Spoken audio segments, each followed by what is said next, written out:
Shalom, selamat pagi saudara yang dikasihi Tuhan. Kiranya damai sejahtera dan sukacita dari Tuhan Yesus Kristus senantiasa menyertai saudara sekalian.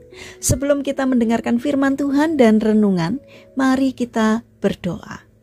Tuhan Allah Bapa yang baik, kami sungguh bersyukur atas kebaikan dan kemurahan-Mu karena Engkau selalu melindungi kami dalam beristirahat sepanjang malam sehingga kami dapat bangun dalam kondisi baik dan sehat.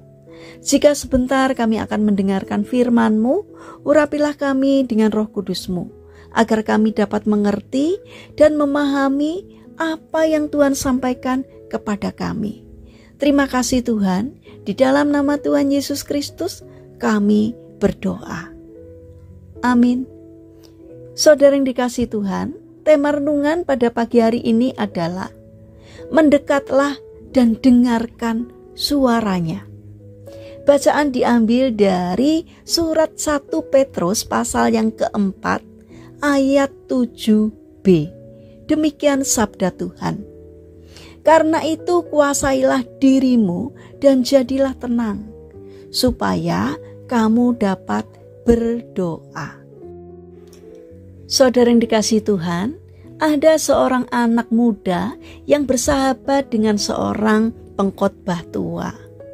Suatu hari anak muda itu kehilangan pekerjaannya dan tidak tahu lagi harus berbuat apa. Akhirnya dia memutuskan untuk menemui si pengkhotbah tua sahabatnya itu. Ketika sampai di rumah si pengkhotbah, pemuda itu berteriak-teriak dengan masalah hidupnya. Dia dengan kalap mengepalkan tinjunya sambil berteriak, "Saya memohon pada Tuhan agar menolong saya. Tetapi hai pengkhotbah, mengapa dia tidak menjawab saya?" Si pengkhotbah itu pergi ke ruang lain dan duduk di sana. Lalu ia berbicara sesuatu dan menanti jawaban si pemuda. Tentu saja si pemuda itu tidak mendengarkan dengan jelas, sehingga dia ikut pindah ruangan. "Apa sih katamu?"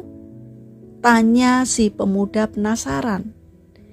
Si pengkhotbah itu mengulangi kata-katanya dengan perlahan sekali. Si pemuda mendekati si pengkhotbah dan duduk di bangku sebelahnya. Si pemuda bertanya lagi, "Apa katamu?" "Maaf, saya tadi belum mendengarnya." Dengan lembut si pengkhotbah memegang pundak si pemuda dan berkata, "Saudaraku, Allah kadang-kadang berbisik. Jadi kita perlu lebih dekat menghampirinya agar dapat mendengar dia dengan lebih jelas lagi." Si pemuda itu tertegun dan akhirnya dia bisa mengerti dan memahami maksudnya. Saudara yang terkasih, kadang kita menginginkan jawaban Tuhan seperti petir yang menggelegar di udara dan sekaligus meneriakkan jawaban dari Dia.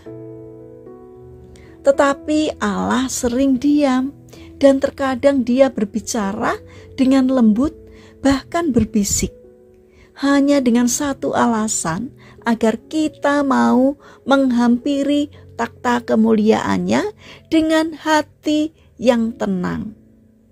Setelah kita berada di dekatnya, kita baru bisa mendengar jawaban Tuhan dengan jelas.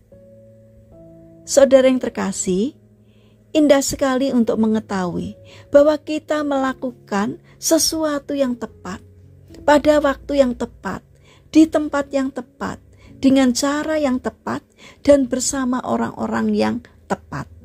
Itulah yang terjadi apabila kita dipimpin oleh Roh Kudus.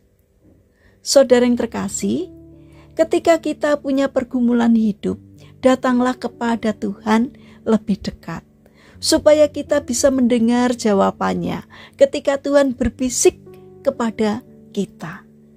Saudara yang terkasih, mari kita bangun karakter untuk bisa menguasai diri atau mengendalikan diri sehingga kita tidak mudah emosi, apalagi marah kepada Tuhan. Karena kita percaya bahwa Tuhan pasti memberi yang terbaik kepada kita. Mari kita berdoa. Tuhan Yesus yang baik, jadikanlah hati kami seperti hati-Mu, yaitu hati yang senantiasa tenang dalam menghadapi setiap pergumulan hidup kami. Karena kami tahu bahwa Engkau selalu ada untuk kami. Bapa yang penuh kasih, kami juga ingin menyerahkan untuk setiap rencana dan aktivitas kami hari ini kepadamu. Kami memohon kiranya Tuhan yang memberkati kami. Tuhan, kami berdoa untuk saudara-saudara kami yang mengalami sakit dan lemah fisik. Kiranya Tuhan berbelas kasih untuk menolong dan menyembuhkannya. Terima kasih Tuhan atas setiap kebaikan-Mu. Dalam nama Tuhan Yesus Kristus kami berdoa. Amin. Puji Tuhan, saudara yang terkasih. Selamat berakhir pekan dengan orang-orang terkasih. Kiranya firman Tuhan dan renungan pagi ini dapat menjadi berkat bagi kita semua. Haleluya.